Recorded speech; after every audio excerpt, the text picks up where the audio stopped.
Summer, everybody. What a way to get a party started by getting some drinks together. So my girlfriend Lynette's birthday is in June, and so we're going to start by making her signature drink. It's called a Lynita. So it's taking her favorite things of a margarita and adding a few other things that you'll see. So right here, I'm going to measure my alcohol. I have a tequila, I have a blanco, and then we're going to measure about half a cup of that.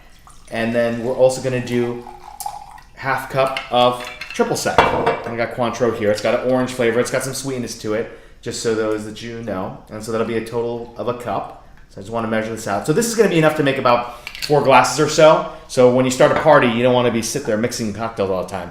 So I would do it in a pitcher, but I want to show you in a bowl. So I'm going to add the alcohol to the strawberry puree. Here's half a cup.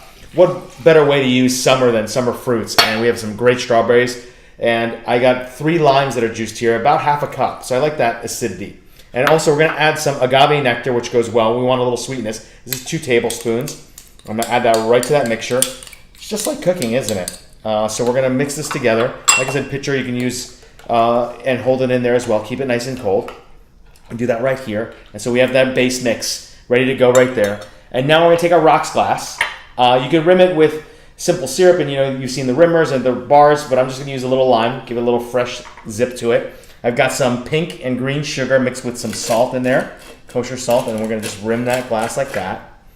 Beautiful, as you see. Throw some ice in there, I like it on the rocks, and just put that right there.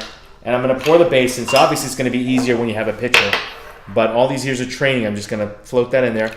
And we're going to go about 3/4, about that much, and then for the final piece, I got a sparkling wine here. We're giving some nice bubbles and a little bit of acidity there, and we're going to float that right on top.